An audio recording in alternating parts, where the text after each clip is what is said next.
Cervical cancer क्या होता है, इसके क्या लक्षण होते हैं, क्या सिम्टम्स होते हैं, किस रिस्क फैक्टर्स क्या हैं इसके, क्या इसका ट्रीटमेंट है, क्या इलाज है, उसका प्रिवेंशन क्या, कैसे हम इससे बच सकते हैं।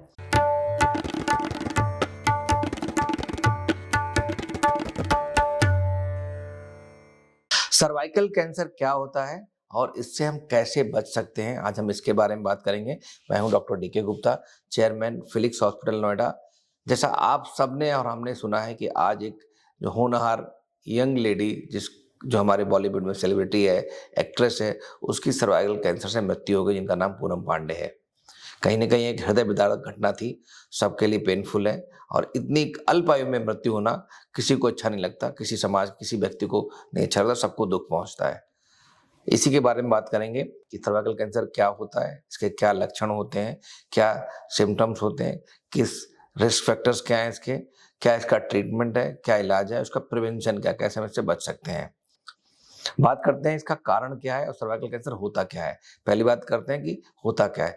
जो सर्वाइकल कैंसर सर्विक्स का कैंसर है, मतलब जो सर्विक्स एक हमारा ऑर्गन है, जो वेजाइना और यूट्रस के बीच में कनेक्शन होता है, उस एरिया को हम सर्विक्स बोलते हैं।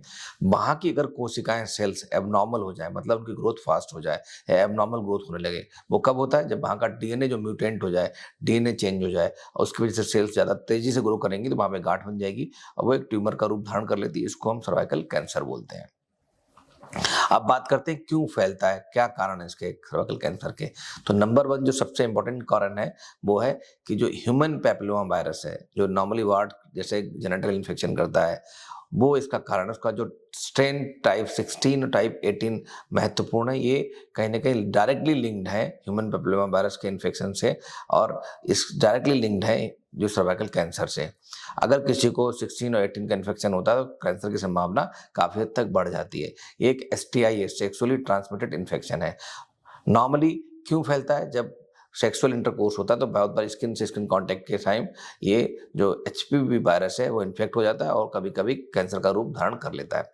नंबर 2, अर्ली सेक्सुअल एक्टिविटी होना, मतलब अर्ली एज में अगर कोई सेक्सुअल एक्टिविटी स्टार्ट करता है तो चांसेस ऑफ सर्वाइकल कैंसर बढ़ जाते हैं। नंबर 3, अगर मल्टीपल सेक्स पार्टनर्स हैं तो भी सर्वाइकल कैंसर होने की संभावना बढ़ जाती है। नंबर 4, अगर आप ओरल कॉन्ट्रासेप्टिव पिल्स काफ़ी हद तक ले रहे हैं, बिना डॉक्टर की सलाह के ले रहे हैं या अत्यधिक मात्रा में ले रहे हैं, तो भी सर्वाइकल कैंसर होने की संभावना बढ़ जाती है। मल्टीपल प्रेगनेंसी नंबर 5, मतलब किसी को मल्टीपल प्रेगनेंसी हो रही है, बहुत सारे डिलीवरीज हो रही हैं, तो भी चांसेस बढ़ जाते हैं। इसके अतिरिक्त और क्या कारण हो सकते हैं?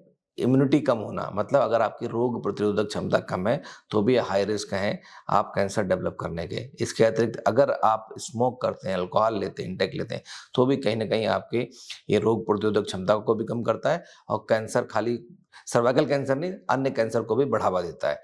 अब हम बात करते हैं कि इसके सिम्टम्स या लक्षण क्या हैं, कैसे पहचाना जाए कि सर्वाइकल कैंसर हो गया है या होने वाला है।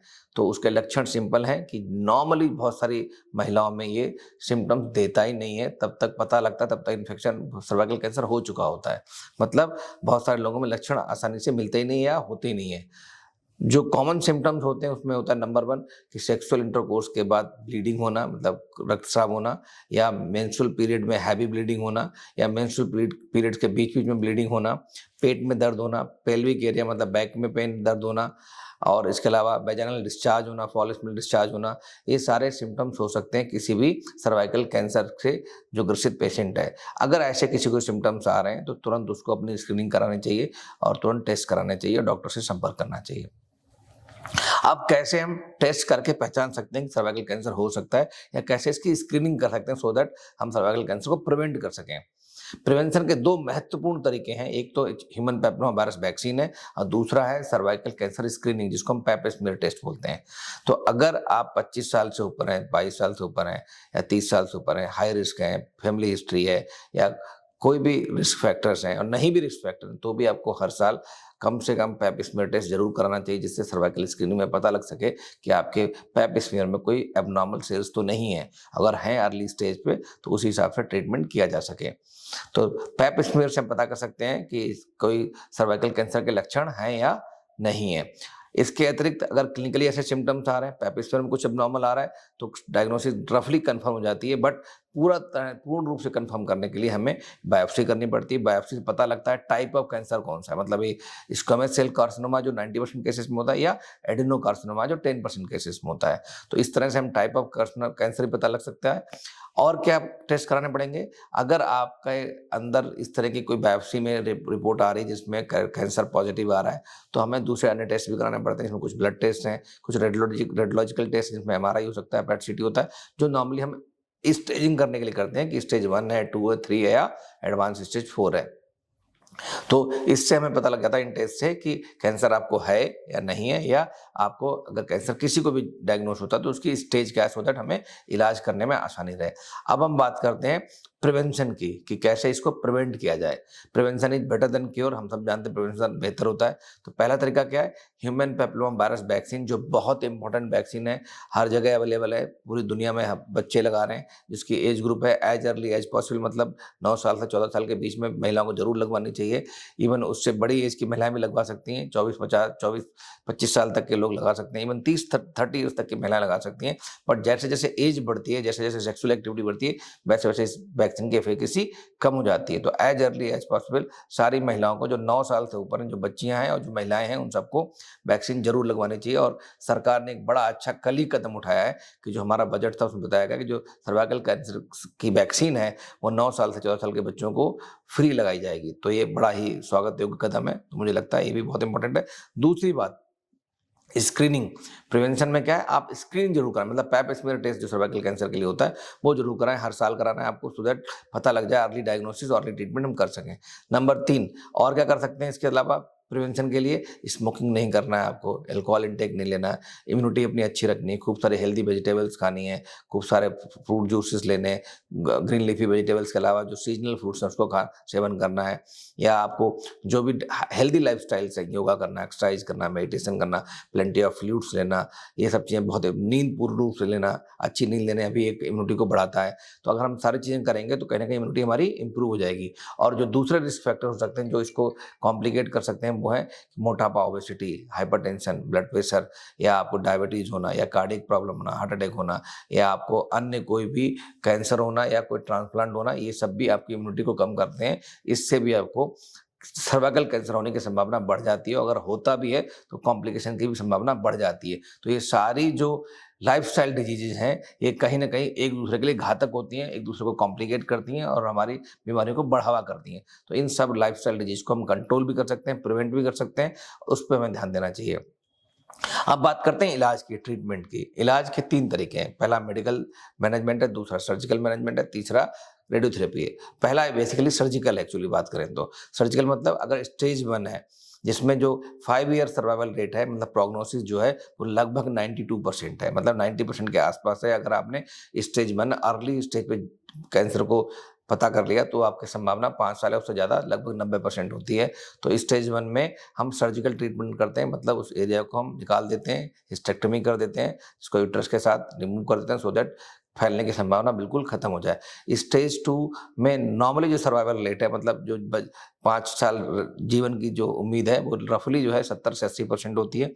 उस केस में भी हम लोग सर्जरी प्लस लोकल जो है, उसके अलावा लोकल रिसेक्शन करते हैं और साथ में उसका कीमोथेरेपी देते हैं। और स्टेज 3 स्टेज 4 एडवांस स्टेज हो जाती है थोड़ा सा, उसमें सर्जरी होती है, कीमोथेरेपी भी होती है और कभी कभी रेडियोथेरेपी भी देनी पड़ती है। या हो सकता है स्टेज 4 हो तो आपको सर्जरी की आवश्यकता ना हो, क्योंकि ऑलरेडी इतना फैल चुका है, उसमें सर्जरी के रिजल्ट बहुत अच्छे नहीं होते, सर्जरी कर भी नहीं पाते हैं। तो इसलिए उस केसेस में हमें सिर्फ कीमोथेरेपी या रेडिएशन देना पड़ता है।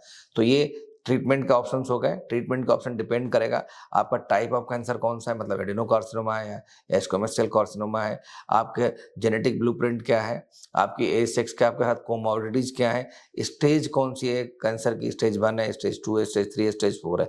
इन सारी स्टेजेस को ध्यान में रखते हुए, बायोप्सी की रिपोर्ट को ध्यान में रखते हुए, जो आपका ऑन्कोलॉजिस्ट है, मेडिकल और सर्जिकल ऑन्कोलॉजिस्ट है, आपस में सलाह करके इसको फाइनली जो हम लोग डिसाइड करते हैं कि सर्जरी करनी है या कीमोथेरेपी करनी है, या दोनों करनी है या तीनों देने हैं।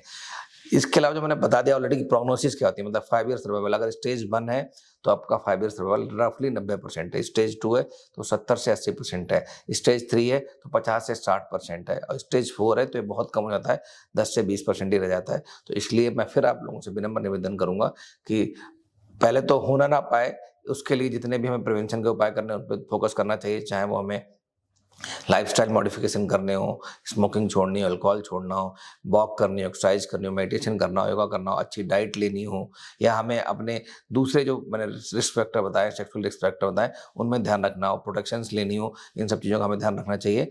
और अगर आपको कोई भी सिम्पटम्स ऐसे आ रहे हैं, तो बिल्कुल परहेज़ ना करें, बिल्कुल हिचक ना करें, बिल्कुल सेकंड थॉट ना लाएँ, तुरंत डॉक्टर को दिखाएँ। अब एटलीस्ट जो भी नियर बाय आपके गायनेकोलॉजिस्ट है उसको दिखाएँ और अपना पेप स्मेयर टेस्ट ज़रूर कराएँ, उससे आपकी अर्ली डायग्नोसिस और अर्ली ट्रीटमेंट हो सकता है। Thank you so much.